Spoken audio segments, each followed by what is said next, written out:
Hi friends, अगर आप हमारे वीडियो को सबसे पहले देखना चाहते हैं तो अभी हमारे चैनल को सब्सक्राइब करें और बेल आइकन दबाएं। बीजेपी नेता की दुकान से मिले भारी मात्रा में हथियार, पत्रकार बोले शायद सर्जिकल स्ट्राइक की तैयारी थी। महाराष्ट्र के डोंबिवली में पुलिस की क्राइम ब्रांच की टीम ने मंगलवार को बड़ी कार्रवाई करते हुए बीजेपी नेता धनंजय कुलकर्णी की दुकान पर छापेमारी की। इस छापेमारी में पुलिस को दुकान से भारी मात्रा में हथियार मिले हैं। पुलिस ने हथियारों को कब्जे में लेकर बीजेपी नेता को गिरफ्तार कर लिया। बताया जा रहा है बीजेपी नेता गिफ्ट की दुकान चलाने के नाम पर हथियारों की खरीद फरोख्त करता था। पुलिस ने कहा कि आरोपी इन हथियारों को फैशनेबल वस्तुओं की बिक्री के नाम पर बेचा करता था। गिरफ्तारी के बाद पुलिस ने आरोपी को कोर्ट में पेश किया, जहां से उसे जेल भेज दिया गया। पुलिस ने आरोपी बीजेपी नेता की दुकान से जो हथियार बरामद किए हैं उनमें 62 स्टील और पीतल धातु के फाइटर्स, 38 बटन चाकू, 25 चापर्स, 10 तलवारें, 9 कुर्की, 9 गुप्ती, 5 छुरा, 3 कुल्हाड़ी, 1 कोयता और 1 एयरगन है। इतनी बड़ी मात्रा में हथियारों के मिलने से किसी बड़ी साजिश की आशंका जताई जा रही है। लोगों का कहना है लोकसभा चुनाव से पहले किसी बड़ी घटना को अंजाम दिया जा सकता है। पत्रकार आशुतोष मिश्रा ने भी ट्वीट के जरिए इस पर प्रतिक्रिया दी। उन्होंने लिखा, वह शायद सर्जिकल स्ट्राइक की तैयारी कर रहा था। बता दें कि इससे पहले केरल पुलिस ने बुधवार को तिरुवनंतपुरम में राष्ट्रीय स्वयंसेवक संघ की जिला कार्यालय पर छापा मारा गया, जहां आरएसएस कार्यालय से भारी मात्रा में हथियार बरामद किए गए थे। सबरीमाला पर सुप्रीम कोर्ट के आदेश का विरोध करने वालों के समर्थन में उतरे पीएम मोदी। कविता बोली, मोदी सुप्रीम कोर्ट को भी संस्कृति विरोधी मानते हैं। सबरीमाला पर सुप्रीम कोर्ट के आदेश का पालन कर रही केरल की पिनाराई विजयन सरकार के रवैये को प्रधानमंत्री नरेंद्र मोदी ने शर्मनाक बताया है। उन्होंने केरल सरकार पर हमला बोलते हुए कहा, वामपंथी भारतीय इतिहास, संस्कृति और आध्यात्मिकता से नफरत करते हैं और उसका सम्मान नहीं करते। केरल के कोलम में एक जनसभा को संबोधित करते हुए नरेंद्र मोदी ने कहा, पूरा देश पिछले कुछ समय से सबरीमाला पर चर्चा कर रहा है। इस मुद्दे पर केरल की एलडीएफ सरकार का रवैया इतिहास में बेहद शर्मनाक तौर पर जाना जाएगा। उन्होंने कहा, हमें पता था वामपंथी भारतीय इतिहास, संस्कृति और आध्यात्मिकता का सम्मान नहीं करते, लेकिन किसी ने कल्पना नहीं की होगी कि उन्हें इससे इस कदर नफरत होगी। अपनी पार्टी को भारतीय संस्कृति का रक्षक बताते हुए पीएम मोदी ने कहा, केरल और उसकी संस्कृति की रक्षा के लिए अगर कोई एक पार्टी खड़ी है तो वो है भारतीय जनता पार्टी। उन्होंने कहा कि सबरीमाला मुद्दे पर उनका रुख हमेशा से साफ रहा है और उनकी पार्टी की कार्रवाई उनके शब्दों से मेल खाती है। गौरतलब है कि बीजेपी सबरीमाला मंदिर में महिलाओं के प्रवेश को लेकर दिए गए सुप्रीम कोर्ट के फैसले का विरोध कर रही है। पीएम मोदी ने अपनी पार्टी के इस स्टैंड का समर्थन किया, यानी वह सुप्रीम कोर्ट को भी संस्कृति से नफरत करने वाला समझते हैं। पीएम मोदी के इस बयान पर मानव अधिकार कार्यकर्ता एवं all India progressive women's association की सचिव कविता कृष्णा ने प्रतिक्रिया दी। उन्होंने ट्विटर पर लिखा, तो नरेंद्र मोदी, आप यह कह रहे हैं कि केरल सरकार को सुप्रीम कोर्ट के आदेश की अवमानना करनी चाहिए। आपके मुताबिक सुप्रीम कोर्ट और भारतीय संविधान भी संस्कृति और परंपरा से नफरत करते हैं, तो फिर मुस्लिम पितृसत्ता इंस्टेंट ट्रिपल तलाक कैसे संस्कृति नहीं है, लेकिन हिंदू पितृसत्ता संस्कृति है।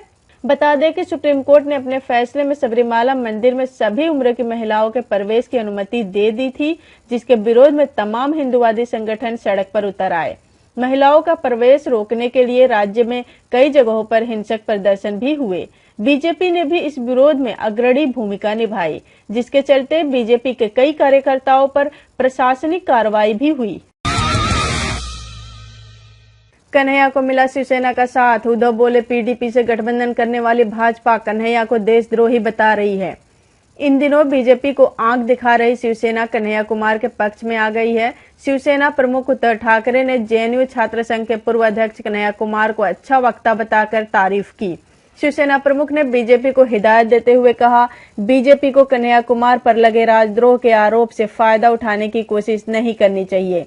बीजेपी के पास कन्हैया की आलोचना करने का अधिकार नहीं है। उसने महबूबा मुफ्ती की पीडीपी से गठबंधन करके पाप किया है। महबूबा मुफ्ती संसद पर हमला करने के दोषी अफजल गुरु को शहीद मानती हैं। उद्धव ठाकरे ने आगे कहा, अगर कन्हैया के खिलाफ लगे राजद्रोह के आरोप में दम नहीं होगा तो वो कोर्ट में अपने आप खारिज हो जाएगा।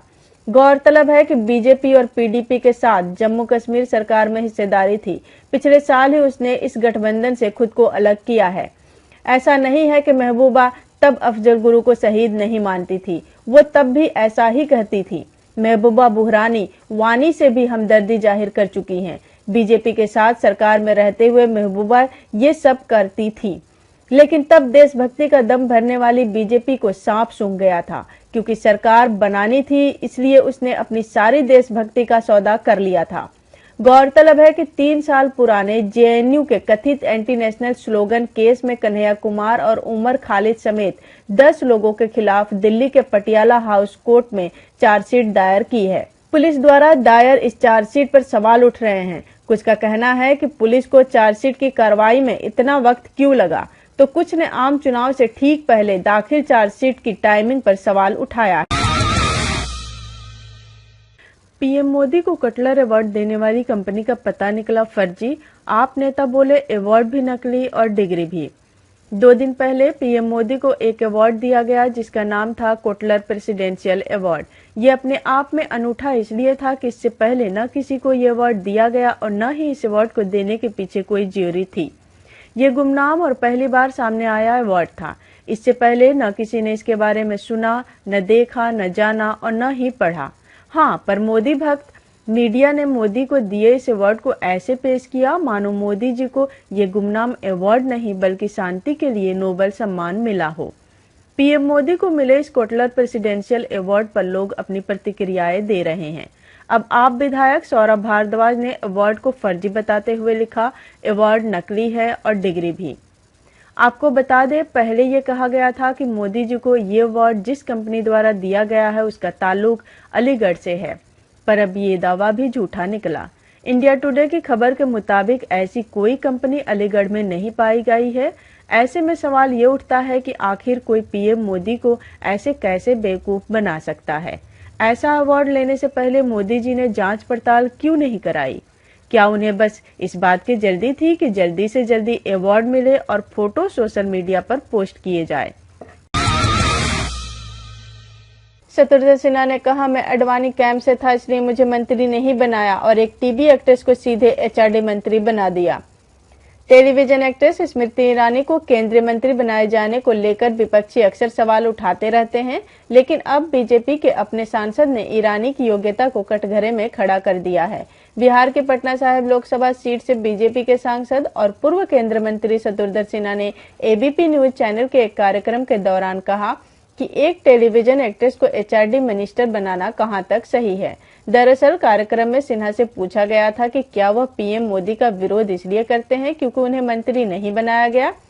इस पर सिन्हा ने कहा, उनका विरोध पीएम मोदी से नहीं बल्कि मुद्दों से है। उन्होंने कहा, मैं अडवाणी कैंप से था, शायद इसलिए मंत्री नहीं बनाया गया। इसके अलावा उन्हें मंत्री न बनाए जाने की और कोई वजह नजर नहीं आती। उनका रिकॉर्ड और प्रदर्शन दोनों अच्छे थे, लेकिन फिर भी उन्हें मंत्रिमंडल में शामिल नहीं किया गया। जब बीजेपी सांसद से कहा गया कि मंत्री बनाना प्रधानमंत्री का अपना विशेषाधिकार है, तो उन्होंने कहा कि अगर विशेषाधिकार है तो क्या वह किसी टीवी एक्ट्रेस को सीधा एचआरडी मिनिस्टर बना देंगे? सिन्हा के मुताबिक मोदी की कैबिनेट में योग्यता के अनुसार मंत्रालय नहीं दिए गए हैं। उन्होंने वित्त मंत्री अरुण जेटली की ओर इशारा करते हुए कहा, मुझे लोग नोटबंदी पर बोलने से मना करते हैं, कहते हैं कि आप कैसे बोल सकते हैं, आप फिल्मों से हैं, आपको क्या अनुभव है और एक वकील बाबू फाइनेंस की इतनी बड़ी बड़ी बातें कर सकते हैं। इसके बाद सिन्हा ने पीएम मोदी पर निशाना साधते हुए कहा, एक तथाकथित चाय बेचने वाला, हालांकि उन्होंने कभी चाय नहीं बेची, मैं जानता हूं वो सिर्फ पब्लिसिटी का एक हिस्सा है, लेकिन तथाकथित चाय बेचने वाला कहां से कहां पहुंच सकता है, तो फिर मैं यहां से वहां तक क्यों नहीं पहुंच सकता? माइंड द न्यूज रूम की रिपोर्ट। Thank you for watching our video. अगर आपको हमारी वीडियो पसंद आई हो तो इसे लाइक जरूर करें और हमारे चैनल को सब्सक्राइब करना ना भूलें।